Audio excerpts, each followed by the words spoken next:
Shalom and good day all, this is Tehillim29 back again for another Future State Fool's Gold review, and this time we're covering the last of this week, covering week 8, and that is Superman House of Al. So before we start, let's look at the cover. Does the cover in any way help in summation of what happens within the story? Surprisingly, yes it does.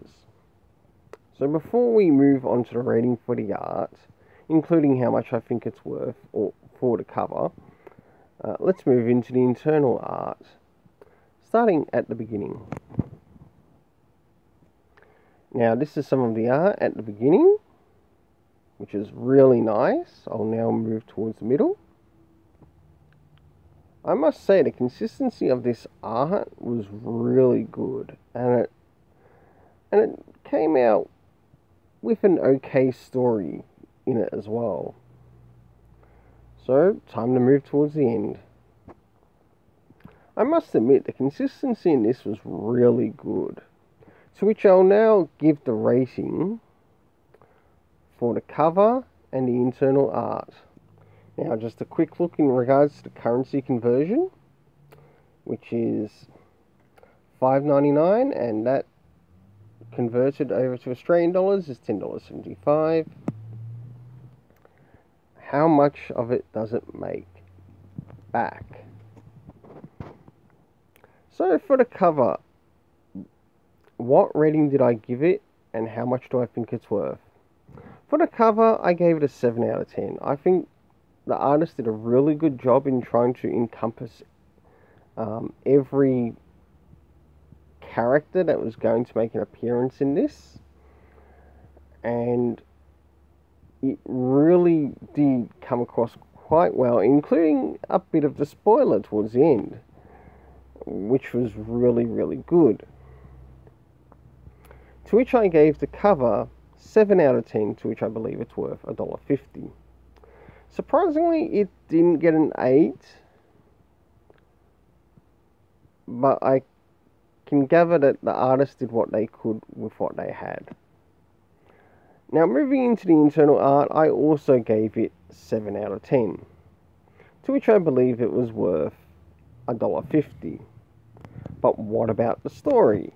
The important thing. As you know, that I enjoy certain things within my storytelling, and for the future state I've just broken it down to 2 areas, and that is location and cast of characters. And seeing that this addresses the House of Al, which is in technicality the house of the lineage of Superman, sort of like where Superman's lineage gets spread throughout the galaxy. But in this case, is this who we think it is, or is it actually someone else? Of course, in the location, we get Earth's moon and New Genesis, which was really good, but I really feel that Philip K. Johnson could have improved by adding additional locations, even by indicating more clearly as to where some of these characters were coming from. Yes, they were mentioned, but it probably wouldn't hurt to sort of like show it in straight view. The cast of characters, we end up meeting like a new cast of characters such as Brandon Kent. We did end up seeing Black Racer in this, which I found was interesting, and also all of the families, or all of the characters that make up the House of Al, and you get to see how far the House of Al has spread its seed in this, or spread the oats. In some essence, it really did add to the character around Superman. But I think if it was going to happen in DC Comics, maybe leave it for Superman, Clark Kent's son, or even John's son to be the one to spread the oats to the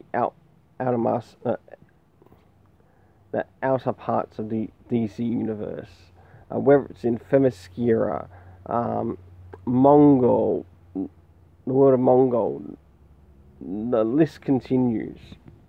So how did this affect the story? At the moment, the present total is $3.